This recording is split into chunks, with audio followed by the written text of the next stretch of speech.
Hoje é o Dia Nacional do Surdo. A surdez é o tipo de deficiência que pode surgir em qualquer fase da vida. E cerca de 70 milhões de pessoas vivem em silêncio. No Brasil, a Organização Mundial da Saúde estima que 15 milhões de habitantes têm alguma deficiência auditiva. E entre os desafios que a deficiência impõe estão o dilema de muitos pais: colocar o filho numa escola especializada ou regular.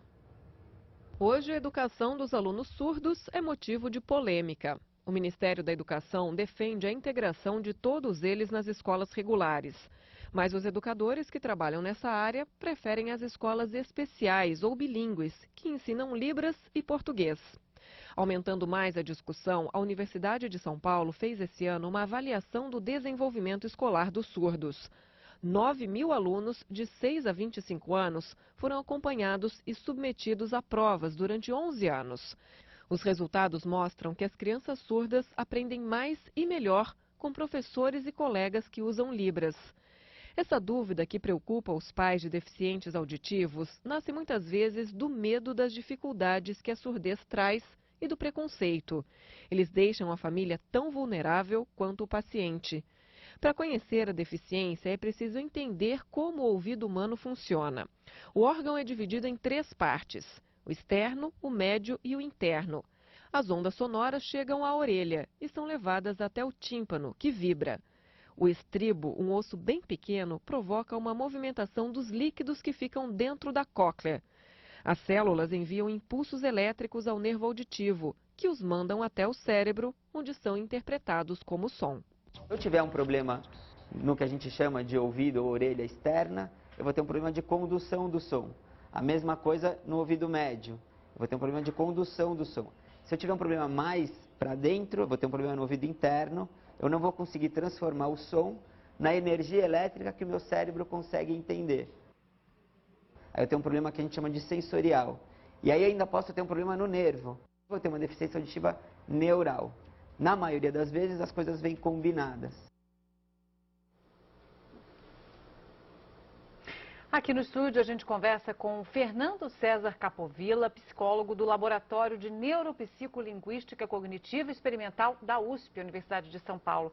Bom dia, professor. Obrigada pela sua presença aqui. Obrigado. Bem, o professor coordenou esse estudo da USP, que a reportagem mostrou que é o maior já feito em todo o mundo sobre o ensino de surdos e portadores de deficiência auditiva, né, professor? Sim. O que esse estudo aponta sobre essa proposta do governo de incluir esses estudantes nas escolas comuns? Perfeito. Então, foi o maior estudo já conduzido no mundo sobre desenvolvimento de cognição, linguagem e escolaridade da criança surda e da criança deficiente auditiva. Nós temos 15 milhões dessas crianças no Brasil. Nós avaliamos 9.200 crianças surdas de 15 estados brasileiros de todas as regiões, durante mais de 20 horas por criança. Nós avaliamos a escrita alfabética, leitura orofacial, conhecimento de sinais da Libras. Nós avaliamos também o desempenho dessas crianças em avaliações nacionais, como a Provinha Brasil e a Prova Brasil, e estaduais como o Saresp, por exemplo, para descobrir que competências mais contribuem para um bom desenvolvimento nessas provas.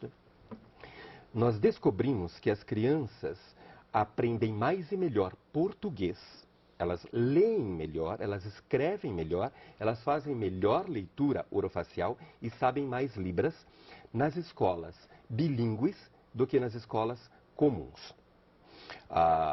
Nós descobrimos que a competência que mais contribui para o bom desenvolvimento das crianças no Saresp e na Prova Brasil e na Provinha Brasil é precisamente Libras. A maior parte das crianças surdas nasce em lares ouvintes e, portanto, precisa da escola de educação infantil, dessa comunidade linguística sinalizadora, para aprender Libras, para depois compreender o que o intérprete diz e para depois compreender leitura orofacial e fazer leitura e escrita alfabética, para adquirir conteúdo escolar. Nós descobrimos que as crianças aprendem mais e melhor, as surdas, na educação bilíngue, ao passo que as deficientes auditivas aprendem mais na escola comum. Ô, professor... Que a inclusão é muito boa para a escola comum. para a criança com deficiência auditiva, mas não para a criança surda. E, finalmente, que a competência que mais contribui para o bom desenvolvimento da criança na Provinha Brasil, na Prova Brasil, é precisamente Libras. Então, professor... Então, está errado, está completamente errado propor o fechamento das escolas bilíngues, porque é nelas que a criança vai aprender Libras.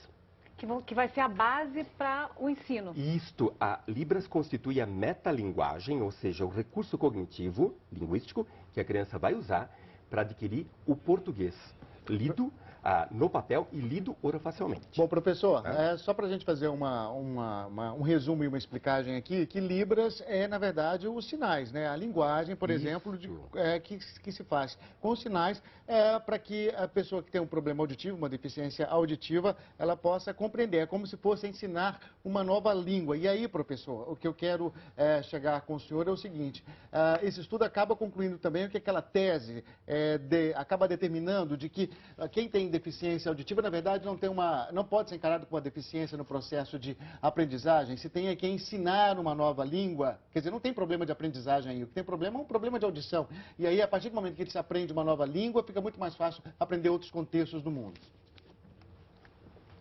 Exato.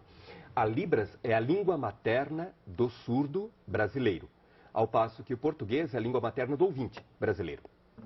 A Libras, ela é adquirida numa comunidade escolar sinalizadora, desde o nascimento, mais precisamente desde o maternal, mini maternal. Ela é fundamental para constituir a base cognitiva e linguística que vai permitir à criança alfabetizar-se e escolarizar-se mais tarde no ensino fundamental. Essa língua é uma língua natural, ela não pode ser aprendida no atendimento educacional especializado. Então não pode, ela precisa de uma comunidade. Essa comunidade é precisamente a escola bilíngue. Por isso que a comunidade surda aqui de São Paulo está se mobilizando e fez um anteprojeto de lei que será julgado amanhã, dia 27, na Câmara dos Vereadores, propondo precisamente a proteção e o desenvolvimento da escola bilíngue para surdos. Por quê? Porque é esta escola que vai dotar a criança dos recursos cognitivos e linguísticos que ela precisa para desenvolver-se, escolarizar-se, se tornar um cidadão, se tornar um ser humano, desenvolver sua personalidade, sua cognição, sua linguagem, sua escolaridade e adquirir uma profissão e ser um cidadão brasileiro pleno. Agora, professor, o senhor falava aí da diferença de crianças surdas e crianças com alguma deficiência auditiva e das escolas bilíngues e das escolas normais, tradicionais, né? Comuns, exatamente. Agora, essas crianças que são matriculadas nas escolas comuns, que tipo de adaptação tem que haver na escola? Porque a gente sabe que também os professores, eles não são especializados em cuidar dessa criança e dar a atenção que elas precisam. Então, na sua opinião, o que falta nas escolas comuns para atender esses alunos deficientes? Perfeito. Bem, primeiro, falta formação do professor e faltam recursos. E falta conhecimento da Libras por parte dos coleguinhas, da comunidade escolar. Por isso que a escola bilíngue é o melhor dos ambientes. O que a nossa pesquisa descobriu é que inclusão é boa, sim, primeiro, para o deficiente auditivo, aquele cuja língua materna é português, por quê? Porque a perda auditiva foi mais tardia ou não é tão profunda. Não para o surdo. A escola comum pode ser boa para o surdo em contraturno. Ou seja, a educação fundamental principal deve ser ministrada em Libras e em português escrito. E em contraturno, aí sim, a escola comum, num período secundário. Não é? Mas é fundamental que a criança tenha a escolarização, aprenda o conteúdo escolar e aprenda português usando Libras como metalinguagem e como recurso de instrução na escola bilíngue e, em contraturno, o português.